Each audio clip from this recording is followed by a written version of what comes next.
Hello welcome to health Guru.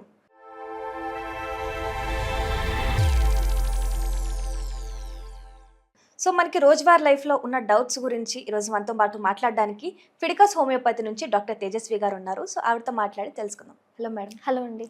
Madam, so ఈ మధ్యన ఎక్కువగా వినిపిస్తుంది స్ట్రెస్ అన్న పదం. ఈ డే టు డే లైఫ్లో ఈ జనరేషన్లో ఏం చెప్పినా కానీ నీకు ప్రాబ్లం ఏంటి అంటే నాకు స్ట్రెస్ ఎక్కువ అవుతుంది అని అంటారు. సో అసలు ఈ స్ట్రెస్ అనేది ఎలా వస్తుంది అండ్ ముఖ్యంగా ఫీమేల్స్లో ఈ స్ట్రెస్ ఎలాంటి ఎఫెక్ట్స్ చూపిస్తుంది? చాలా మంచి క్వశ్చన్ అడిగారండి. నార్మల్‌గా ఇలాంటి ఈ ప్రెజెంట్ ఉన్న జనరేషన్‌లో ప్రతి ఒక్కరు కామన్‌గా చెప్పేది స్ట్రెస్. ఈవెన్ మా దగ్గరికొచ్చే పేషెంట్స్ కూడా ఏమైనా హెల్త్ ఇష్యూస్ ఏమైనా ఉన్నాయంటే ఇలా స్ట్రెస్‌గా ఉంటుంది, టెన్షన్‌గా అనిపిస్తుంది అని చెప్పి చాలామంది చెప్తున్న ప్రాబ్లమే ఇది. ముఖ్యంగా ఫీమేల్స్‌లో స్ట్రెస్ ఇంపాక్ట్ అనేది చాలా ఇంపార్టెంట్ రోల్ ప్లే చేస్తుంది. నార్మల్‌గా ఈ స్ట్రెస్ వల్ల ఏమవుతుందంటే నార్మల్‌గా హెల్తీగా ఫంక్షన్ అవ్వాల్సిన హార్మోన్స్ అనేటివి కూడా అన్నీ డిస్టర్బెన్స్ అవుతూ ఉంటాయి. ఓకే. స్ట్రెస్ అంటే ఏంటిది? సపోజ్ మనం ఏమైనా వేడి వస్తువుని తాకామనుకోండి, మనం ఏం చేస్తాం? వెంటనే మన మైండ్ ఏం చెప్తుంది? వెంటనే చెయ్యి పక్కకి తీయాలని చెప్తుంది. అది రియాక్షన్ స్ట్రెస్‌కి. అది ఎలా అవుతుంది? మనం వెంటనే ఎన్ని సార్లు చేసినా కూడా పెడుతుంటాం, తీస్తుంటాం. అది వెంటనే రియాక్ట్ అయిపోతున్నాం. అక్కడికి స్ట్రెస్ లెవెల్స్ ఏం మనకు కనిపించడం లేదు. ఓకే. ఇది కూడా ఒక టైప్ ఆఫ్ స్ట్రెస్సే. సపోజ్ మనం కంటిన్యూస్‌గా మెంటల్ స్ట్రెస్ కానివ్వండి, వర్క్ స్ట్రెస్ కానివ్వండి, లేదంటే ఏ రకమైన స్ట్రెస్ అయినప్పటికీ కంటిన్యూస్‌గా డైలీ ఎక్స్‌పోజర్ ఉన్నామనుకోండి, అప్పుడేమవుతుంది? ఆ బాడీ ఆ రియాక్టింగ్ కెపాసిటీని కోల్పోతుంది. ఓకే. కంటిన్యూస్‌గా స్ట్రెస్‌లో ఉండడం వల్ల బాడీలో కార్టిసాల్ అనే హార్మోన్ ఎక్కువవుతుంది. అంటే మనం బయటికి రావట్లేదు అక్కడి నుంచి. అలానే ఉండిపోవడం వల్ల సపోజ్ అలానే వేడి వస్తువు తాగామనుకోండి ఏమవుతుంది? కాలిపోతుంది. అదే విధంగా మన మన బాడీలో కూడా కంటిన్యూస్ స్ట్రెస్‌లో ఉండడం వల్ల హార్మోన్స్ అనేటివి ఇంబాలెన్స్ అవుతాయి. ఈ కార్టిసాల్ లెవెల్స్ ఎక్కువ అవ్వడం వల్ల ఈ హార్మోన్ ఏం చేస్తుంది? ఇతర హార్మోన్స్ పైన యాక్ట్ చేస్తుంది. ఫిమేల్‌లో ఎలాంటి హార్మోన్స్ ఉంటాయి? Estrogen, progesterone, thyroid hormones, prolactin hormone, ఇంకా అన్ని హార్మోన్స్ అనేటివి ఉంటాయి. ఈ హార్మోన్స్ అన్నీ నార్మల్‌గా హెల్తీ వేలో ఉన్నప్పుడే మన సైకిల్స్ అనేటివి మన బాడీ ఫంక్షన్ కానివ్వండి, అంటే మన సైకిల్స్ కానివ్వండి, బాడీ ఫంక్షన్ కానివ్వండి, ఇవన్నీ న్యాచురల్‌గా హెల్తీగా ఫంక్షన్ అవుతూ ఉంటాయి. ఓకే. సపోజ్ ఈ హార్మోన్స్‌లో ఏదైనా ఇంపాక్ట్ జరిగి ఇంబాలెన్స్ జరిగిందనుకోండి, అప్పుడు డిస్టర్బెన్స్ స్టార్ట్ అవుతుంది. ఓకే. ఈ కార్టిసాల్ హార్మోన్ ఎక్కువ అవ్వడం వల్ల స్ట్రెస్ హార్మోన్ అనేది మెయిన్‌గా ఫీమేల్ హార్మోన్స్ ఏమైతే ఉంటాయో ఈస్ట్రోజన్ పైన, ప్రొజెస్టరాన్ పైన ఎఫెక్ట్ చూపిస్తుంది. ఈ హార్మోనల్ ఇంబాలెన్స్ రావడం వల్ల వాళ్ళకేమవుతుంది? మెయిన్ కనిపించేది పీరియడ్ ఇర్రెగ్యులారిటీస్. ఫీమేల్స్‌లో ఏ సమస్య అయినా కూడా ఈ స్ట్రెస్ వల్ల కానీ, హార్మోనల్ ఇంబాలెన్స్ వల్ల మెయిన్ కనిపించేది ఏం సింప్టమ్ అంటే పీరియడ్ సమస్యలు కనిపిస్తూ ఉంటాయి.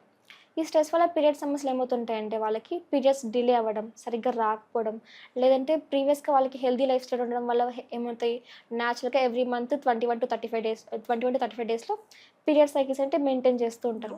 దాంతో పాటు నార్మల్‌గా బ్లీడింగ్ 5-7 డేస్ బ్లీడింగ్ గానీ, లేదంటే 3-5 డేస్ బ్లీడింగ్ గానీ, హెల్తీ ఫ్లోలో హెల్తీ బ్లడ్ అనేది కనిపిస్తూ ఉంటుంది. బట్ ఈ కంటిన్యూస్ స్ట్రెస్ వల్ల వాళ్ళకి ఏమవుతుందంటే, ఏదైతే సైకిల్స్ ఉంటాయో ఆ న్యాచురల్ రేంజ్ ఉంటుందో ఆ రేంజ్ డిస్టర్బ్ అవుతుంది.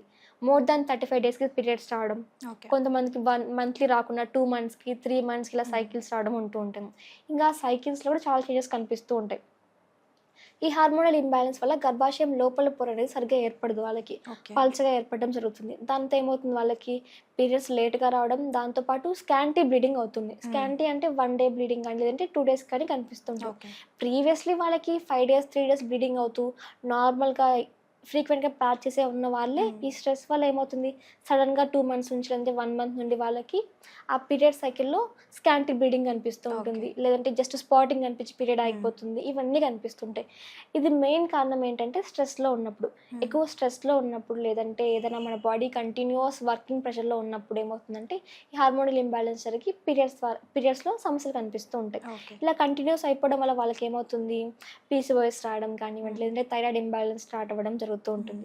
నెక్స్ట్ ఈ స్ట్రెస్ వల్ల ఇంకొక ఎఫెక్ట్ చూపిస్తుంది. అదేంటంటే ఈ స్ట్రెస్ అనేది ఇన్సులిన్ హార్మోన్ పైన ఎఫెక్ట్ చూపిస్తుంది. ఓకే. ఇన్సులిన్ హార్మోన్ ఏం చేస్తుంది? మనం తిన్న ఫుడ్‌ని ఎనర్జీగా కన్వర్ట్ అవుతూ బాడీకి ఎనర్జీని సర్క్యులేట్ చేస్తూ ఉంటుంది. ఈ కార్టిసాల్ హార్మోన్ ఎక్కువ అవ్వడం వల్ల బాడీలో ఆ ఇన్సులిన్ పైన ఎఫెక్ట్ చూపించి ఇన్సులిన్ రెసిస్టెన్స్ డెవలప్ అవుతుంది. ఇన్సులిన్ రెసిస్టెన్స్ వల్ల ఏమవుతుంది? పీసీఓఎస్ స్టార్ట్ అవుతుంది. దాంతో పాటు అధిక బరువు అనేది డెవలప్ అవుతూ ఉంటారు. ఓకే. అంటే వాళ్ళు ప్రాపర్‌గా తినకపోయినా కూడా వెయిట్ గెయినింగ్ కామన్‌గా కనిపిస్తుంది. ఇది స్ట్రెస్ వల్లనే. మెయిన్‌గా వెయిట్ గెయిన్ మనం చాలా కండిషన్స్‌లో చూస్తుంటాం. ఒకటి థైరాయిడ్ ఇంబాలెన్స్ ఉన్నప్పుడు, పీసీఓఎస్ ఉన్నప్పుడు, మెయిన్‌గా నెక్స్ట్ వచ్చేసి స్ట్రెస్‌లో ఉన్నవాళ్ళు. ఇలాంటి వారిలో కూడా సడెన్‌గా వెయిట్ గెయిన్ రావడం, ఎంత తక్కువ తిన్నప్పటికీ వెయిట్ అనేది పుట్ అవుతూ ఉండడం, ఇవన్నీ జరుగుతూ ఉంటాయి. అంటే ఇప్పుడు కొంతమంది స్ట్రెస్‌లో ఉన్నప్పుడు బరువు తగ్గుతారని కూడా చెప్తుంటారు. సో అలా ఎలాంటి ఎఫెక్ట్ ఉంటుంది మరి? బరువు తగ్గే వాళ్ళలో థైరాయిడ్ అనేది స్టార్ట్ అవుతుందండి. ఆ థైరాయిడ్ ఏ విధంగా ఉంటుంది? హైపర్ థైరాయిడిజం కండిషన్స్‌లో బరువు తగ్గుతూ ఉంటారు. ఓకే. థైరాయిడ్లో 2 టైప్స్ ఉన్నాయి. హైపో అని హైపోథైరాయిడిజం అని. హైపర్ అనుకోండి మన బాడీలో థైరాయిడ్ హార్మోన్స్ ఎక్కువైపోతూ ఉంటాయి. దీని ద్వారా ఏమవుతుంది మెటబాలిజం అనేది ఫాస్ట్గా అయిపోతుంది.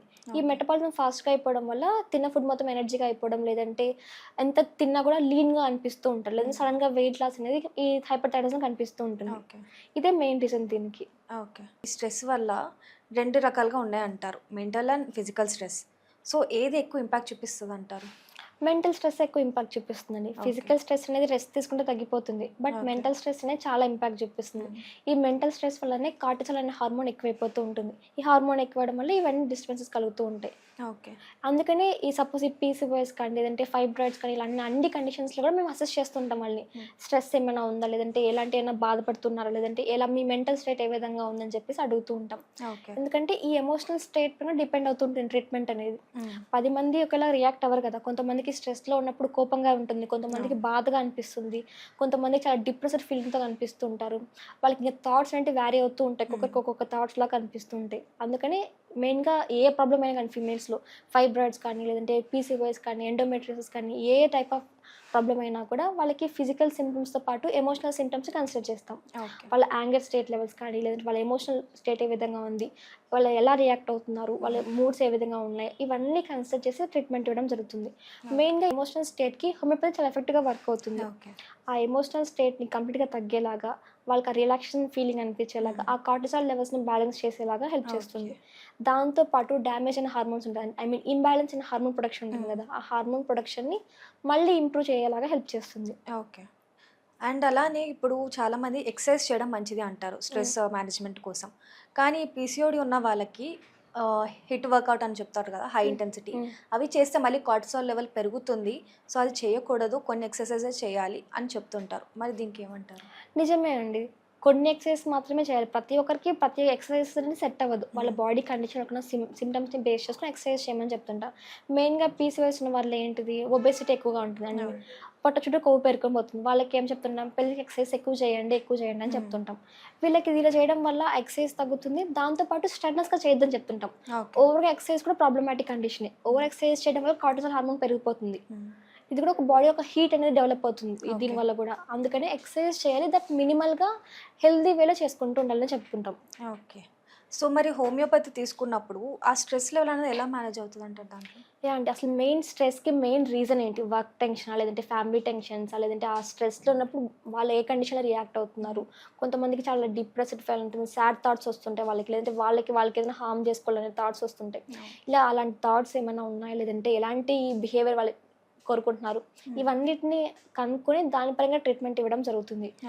ట్రీట్మెంట్ అనేది కాన్స్టిట్యూషన్ వైజ్ ఇస్తామండి. కేవలం ఎమోషనల్ స్టేట్మెంట్ లేదంటే కేవలం ఆ ఫిజికల్ స్టేట్మెంట్ డిపెండ్ అవ్వదు. రెండు కంబైన్ చేసి కాన్స్టిట్యూషన్గా ఇస్తాం. కాన్స్టిట్యూషన్ అంటే ఇండివిజువలైజ్డ్ ట్రీట్మెంట్ అని. ఇండివిజువల్ ఏమొస్తాయి, ఫిజికల్ సిమ్టమ్స్ ఉంటాయి, దాంతోపాటు ఎమోషనల్ స్టేట్ రెండు ఉంటాయి. రెండింటిని బేస్ చేసుకొని ట్రీట్మెంట్ అనేది స్టార్ట్ చేస్తూ ఉంటాం. ఈ ట్రీట్మెంట్ స్టార్ట్ చేసిన తర్వాత ప్రీవియస్గా ఎలా ఉంది, వాళ్ళకి ఎలాంటి ఫీలింగ్తో ఉన్నారు, వన్స్ స్టార్ట్ చేసిన తర్వాత ఎలా ఉందని చెప్పేసి ఇలా కంపేర్డ్గా చేసుకుంటాం. ఒక కేసు చెప్తాను. నార్మల్గా ఒక 3 months మాకు ఒక పేషెంట్ మా దగ్గరికి వచ్చారు. ఆమెకి ఎలా ఉంది, ఎమోషనల్, ఇంట్లో ఫ్యామిలీ టెన్షన్స్ అంటే చాలా ఉన్నాయి, చాలా డిప్రెస్డ్ ఫీలింగ్తో ఉన్నారు. వాళ్ళ హస్బెండ్ అంటే పడదని, ఎలా వాళ్ళ హస్బెండ్కి మాకు పడనంతగా, ఎలా అంటే డిసగ్రీమెంట్ అనేలాగా ఫీలింగ్తో ఉన్నారు. నాకు ఆ థాట్స్ని తట్టుకోలేకపోతున్నాను, చాలా డిప్రెస్డ్ ఫీలింగ్తో అని చెప్పారు ఎమోషనల్ టీచర్స్. బట్ వాళ్ళు మా దగ్గరికి వచ్చిన ప్రాబ్లం ఏంటిది, ఫైబ్రాయిడ్ ప్రాబ్లంతో మా దగ్గరికి వచ్చారు. మేము ఫైబ్రాయిడ్స్ పరంగా ట్రీట్మెంట్ ఇవ్వడం స్టార్ట్ చేస్తాం, బట్ ఎమోషనల్ స్టేట్ కూడా కన్సిడర్ చేసుకుంటాం. ఆ ఫైబ్రాయిడ్ సిమ్టమ్స్, లొకేషన్స్ కన్సిడర్ చేస్తాం. దాంతోపాటు ఆ ఎమోషనల్ స్టేట్లో ఆమెకి ఎలా ఉంది, బాధనే ఉందా, కోపం ఏదైనా ఉందా, లేదంటే ఏదైనా కొంతమంది ఫీలింగ్స్ లోపలే కంట్రోల్ చేసుకుంటుంటాం, అలాంటి ఫీలింగ్స్ ఏమైనా ఉన్నాయా, అవన్నీ తీసుకుని మెడిసిన్స్ ఇస్తుంటాం. ఆవిడకి ఏమైనా ఒక 3 months పాటు మెడిసిన్స్ యూజ్ చేయమని చెప్పాం. ఇలా ఎవ్రీ మంత్ ఫాలో అప్ చేస్తున్నాం. 3 months తర్వాత ఏమైంది, ఆవిడే మాకు చెప్పారు, నాకు చాలా బాగుంది, ఇప్పుడు రిలాక్సింగ్ ఫీలింగ్ అనిపిస్తుంది, ఎలాంటి స్ట్రెస్ లేదు, ఇప్పుడు నేను ఇంట్లో హ్యాపీగా ఉన్నాను, అంటే సమస్యలు ఎలా ఉన్నా కూడా నేను ఇప్పుడు హ్యాపీగా రియాక్ట్ అవుతున్నాను, డిప్రెసివ్ థాట్స్ ఏది లేవని చెప్పారు.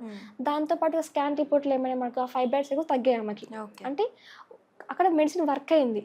Physical symptoms, emotional symptoms consider చేసాం కాబట్టి ఆ కండిషన్లో ప్రాపర్గా ట్రీట్మెంట్ అనేది జరిగింది. ఓకే. సో జనరల్‌గా కొంతమంది ఏమంటారంటే, ఈ స్ట్రెస్ మెడిసిన్స్ తీసుకున్నప్పుడు ఇంకా ఎక్కువ యాంగర్ గానీ, ఇలా ఒకేసారి పెరిగి దాని తర్వాత తగ్గుతదంటారు. సో ఇది నిజంగా జరుగుతదా? నార్మల్‌గా బయట అలోపతి టాబ్లెట్స్ అంటే వాళ్ళు యాంటీ డిప్రెసెంట్స్ కానీ, హిస్టమైన్ టాబ్లెట్స్ కానీ యూజ్ చేస్తూ ఉంటారు. ఇవి యూజ్ చేయడం వల్ల వాళ్ళకేమవుతుంది, జస్ట్ టెంపరరీ రిలీఫ్ మాత్రమే వస్తుంది. వన్స్ ఇది స్టాప్ చేసిన వెంటనే ఆ డిప్రెషన్ లెవెల్స్ ఇంకా పెరిగిపోవడం ఇవన్నీ జరుగుతూ ఉంటాయి. బట్ హోమియోపతిలో అలా ఉండదండి. ఓకే. హోమియోపతిలో ఇలాంటి యాంటీ డిప్రెషన్స్ కానీ, ఇలాంటి సైడ్ ఎఫెక్ట్స్ వచ్చే టాబ్లెట్స్ కానీ ఏది ఉండవు. న్యాచురల్ కానీ ఎలాంటి సైడ్ ఎఫెక్ట్స్ లేకుండా కానీ ఈ డిప్రెషన్ కానీ, లేదంటే ఎమోషనల్ స్టేట్‌ని కానీ, స్ట్రెస్ లెవెల్స్ కూడా తగ్గించుకోవచ్చు. ఓకే. ఇంకా ఈ స్ట్రెస్ లెవెల్స్‌తో పాటు వాళ్ళ లైఫ్ స్టైల్ ఎలా లీడ్ చేయాలి, ఎలా హెల్తీ వేలో ప్రాక్టీస్ చేస్తూ ఉండాలి, ఫుడ్ హ్యాబిట్స్ కానీ, లేదంటే డైట్ చేంజెస్ కానివ్వండి, లేదంటే స్లీప్ ప్యాటర్న్స్ కానీ, ఎక్సర్సైజ్ ప్యాటర్న్స్ కానీ ఇవన్నీ కూడా అడ్వైస్ చేస్తూ ఉంటాం. సో దీని ద్వారా ఏమవుతుంది, ప్రాపర్ ఇంటర్నల్ మెడిసిన్స్‌తో పాటు హెల్తీ లైఫ్ స్టైల్ లీడ్ చేయడం వల్ల ఆ స్ట్రెస్ లెవెల్స్ తగ్గి ఫర్దర్‌గా లైఫ్ స్టైల్ డ్యామేజెస్ ఏది లేకుండా కూడా ట్రీట్ చేస్తుంటాం. సో ఇప్పుడు కొంతమంది ఏంటంటే, ఓకే నాకు ప్రస్తుతానికి నా స్ట్రెస్ అంతా పోయింది. ఐయామ్ కూల్ అనుకోని మెడికేషన్ ఆపేస్తారు. కొంతమంది ఏంటంటే, లేదు కంటిన్యూస్ వాడదాం ఇంకా రోజు మనకి ప్రాబ్లమ్ ఉండదు. దీనివల్ల ఎఫెక్ట్ ఏమి ఉండదని వాడుతుంటారు. సో అలా నిజంగా వాడొచ్చంటారా? నార్మల్‌గా అలోపతి టాబ్లెట్స్ అనుకోండి, ఈ యాంటీ డిప్రెసెంట్స్ అనేటివి ఇది సడన్‌గా స్టాప్ చేయడం కుదరదు. ఓకే. అవి నెమ్మదిగా డోస్ తగ్గించుకుంటూ రావాలి. అవి వాటంతకి తగ్గింది అని చెప్పి స్టాప్ చేయకూడదు. ఓకే. బట్ హోమియోపతి ఎలా ఉంటుందంటే, ఇది కంప్లీట్ కోర్స్ యూజ్ చేశారనుకోండి, వాళ్ళకి ఆ ఫ్యూచర్ ఇంపాక్ట్ అనేది చాలా తగ్గుతుంది. ఓకే. మళ్ళీ ఇది ఫ్యూచర్‌లో ఎఫెక్ట్ అవ్వకుండా ఆ డ్యామేజ్ బాడీలో ఇంటర్నల్ డ్యామేజెస్ కానీ ఏది జరగకుండా ట్రీట్ చేస్తూ ఉంటాం. అంటే ఇది వెంటనే స్టాప్ చేయొచ్చా, లేదంటే లైఫ్ లాంగ్ యూజ్ చేయొచ్చా అని చెప్పి వాళ్ళ కండిషన్ పైన డిపెండ్ అవుతూ ఉంటుంది. ఓకే. కొంతమందికి పోస్ట్ ట్రామాటిక్ డిసార్డర్స్ ఉంటాయి. అంటే కంటిన్యూస్ స్ట్రెస్ వల్ల, లేదంటే ఏదైనా లాస్ వల్ల వాళ్ళకి చాలా స్ట్రెస్‌లో ఉంటారు. అలాంటి కండిషన్స్‌లో మనం ట్రీట్ చేసుకోవచ్చు. ఓకే. మా కాలేజ్ టైంలో ఒక కేస్ చూసాం మేము ఇలా. ఎలా అంటే వాళ్ళ ఒక మదర్ ఉంటారు. వాళ్ళ వితిన్ షార్ట్ స్పాన్‌లోనే ఆవిడకి ఎలా అయిపోయింది, చాలా ట్రామాటిక్ ఫీలింగ్‌తో అయిపోయింది. నేను ఎందుకు ఇంక లైఫే వేస్ట్ కదా నాకు, ఇలా డిప్రెస్డ్ ఫీలింగ్‌తో చాలా రోజులు బాధపడుతూనే ఉన్నారు. ఇలా మా దగ్గరికి వచ్చారు. మా దగ్గరికి వచ్చారు. మేమే ట్రీట్ చేసాం ఆ కండిషన్‌ని. అలా 6 మంత్స్ తర్వాత ఏం చెప్పాను, నేను చాలా హ్యాపీగా ఉన్నాను. నాకు లాస్ జరిగింది. బట్ నేను ఇప్పుడు ఓకే. నేను కమ్‌బ్యాక్ చేయగలుగుతున్నాను. నా వర్క్స్ నేను చేసుకోగలుగుతున్నాను. ఆ డిప్రెస్డ్ ఫీలింగ్ లేదు. నేను డైలీ తింటున్నాను. డైలీ వర్క్స్ నేను చేసుకోగలుగుతున్నాను. ఇలా చెప్తున్నారు. అందుకని హోమియోపతిలో అంత అడ్వాంటేజ్ ఉంది. లైఫ్ లాంగ్ ఏది యూజ్ చేయాల్సిన అవసరం ఉండదు. ఆ కేస్‌ని బట్టి డిపెండ్ అవుతూ ఉంటుంది ఇలా. సో మొత్తానికి అసలు స్ట్రెస్ అంటే ఏంటి, దాంట్లో ముఖ్యంగా హోమియోపతి ఎలాగా సాల్వ్ చేస్తుంది, మీరు చెప్పిన కేసెస్ కూడా చాలా క్లియర్గా అండ్ ఎక్స్ప్లెనేషన్లు కూడా చాలా బాగున్నాయి. Thank you ma'am.